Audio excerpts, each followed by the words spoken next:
Over the years, it has been known that spirits like to make themselves known or visible to little kids so they could torment them and steal their souls. Today, I will be telling you the story of one sweet little girl that was lucky enough to get away. But if you're joining me for the first time and you love the true, dark, and scary stories, you have just found the right channel. Welcome to the Dark Past, where I'll be bringing you one or two stories every week. So please do sit back, relax, and enjoy today's story.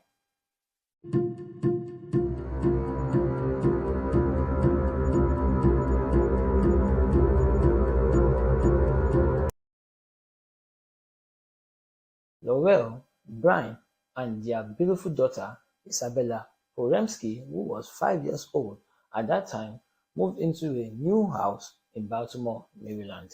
Although the house they had chosen wasn't Laurel's ideal dream house, there was no denying that it was a definite deal because it was a lot cheaper than expected and had potentials. It seemed like the house was a gift. How could they have passed this offer up? Lowell did find it strange that the previous owners had resided there for only a month. On moving in, Brian noticed the walls had this strange red paint on them like dried blood. When he touched it, it came off and stained his palms. He decided to paint it all over. Once settled, Lowell was passing her daughter's room and noticed she was talking to someone as if the person was sitting next to her. She was addressing whom she was speaking to as Emily. Noel thought that Isabella had created an imaginary friend. That's what little girls do, she thought to herself. Everything seemed completely normal at first. One day, while Isabella was talking to Emily, her mother went up to her and Isabella told her, Emily does not want you here. Suddenly, there were movements in the hall, shadows appeared on the wall and immediately vanished. Laura thought maybe it was all in her head and decided to let it go. Then Isabella started singing Mary Had a Little Lamb, which was odd because she was never taught that song. When Laura asked Isabella how she knew that song, Isabella simply replied, Emily is teaching me. One day, Isabella told her mother she was fighting because Emily's mother had hurt her in the bathtub. This was when Laura began to think her daughter might need medical help. Later, the family decided to go out and spend some time together on a nice sunny day. While they were outside, Isabella never talked about Emily, but when the family got home, they were in shock. There were about 20 pictures of their happy family off the wall and piled in the center of the living room. As if that was not strange enough, another day, Isabella was frightened, calling out to her father, saying, There is a man with a white face in the window. Her father ran into the room and saw the white-faced man in the window as it slowly disappeared. Brian was so scared he didn't know what to think of it. He went to look, but there was nobody there, knowing this wasn't possible as they were on the second floor. Days passed.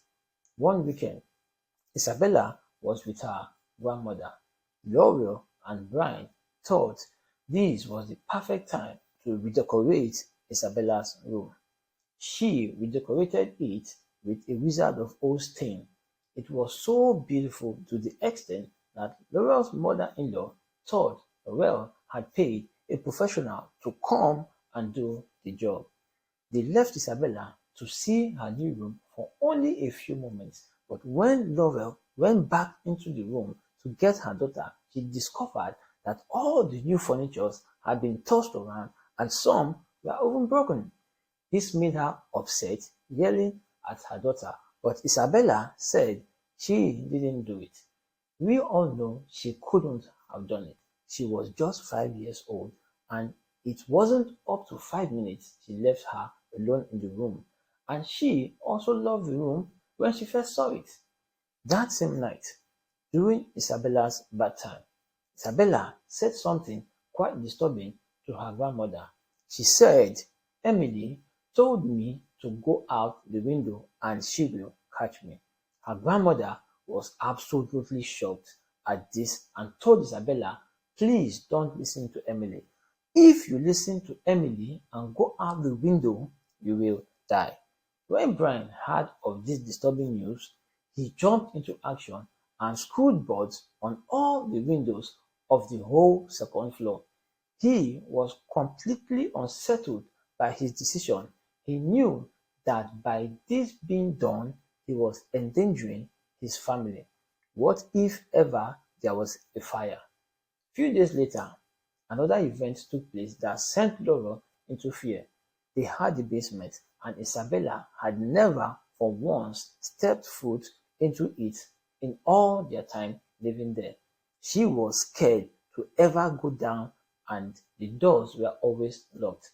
Isabella was in the kitchen with her mother when suddenly Laurel sees Isabella being dragged into the basement in the blink of an eye. Immediately, Laurel ran down the stairs after her daughter. Isabella told her mom that it was Emily who had dragged her down the basement. Laurel tried to look for some kind of explanation for what was going on in their home and found a medium to take on whatever spirits that were in their house.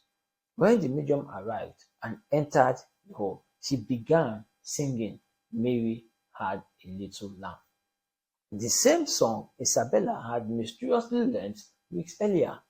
Suddenly, the medium's voice changed. It had deepened, insisting they remove all the Bibles from the house.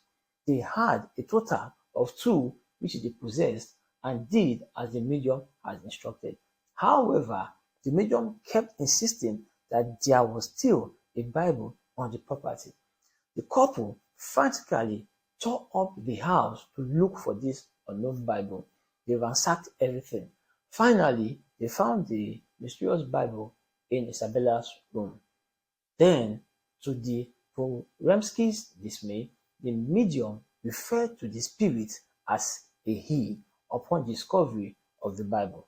Brian realized that the situation was becoming violent. That evening, Brian decided to light a candle. As he lit the candle and turned his back, the candle suddenly flew across the room, smashing on the wall, causing splatter all over the wall that gave it a blood splatter appearance. That same night, when Laurel had fallen asleep, Brian was taken over by the spirit and violently attacked Laurel. This was quite unlike Brian. He was the protector of the family and would never harm his wife. Brian had grabbed Laurel by her throat and lifted her in the air against the wall. Laurel thought that for sure she was about to die. Fearing for her daughter's life, she managed to break free and ran out of the house. She panicked and screamed for help. Then she hears her husband's voice asking her what she was doing. Why was she running? Laurel knew her husband was back to normal at that instant. His whole demeanor had changed. Both Laurel and Brian decided it was time to go. They did so the very next day, knowing this will hurt their financial situation, but they didn't care. They moved in with Brian's sister, never to return to the house. That brings us to the end of today's story. Hope you enjoyed it. If you did, please don't forget to give it a like and share it, which encourages me to bring you more interesting stories like this from around the world.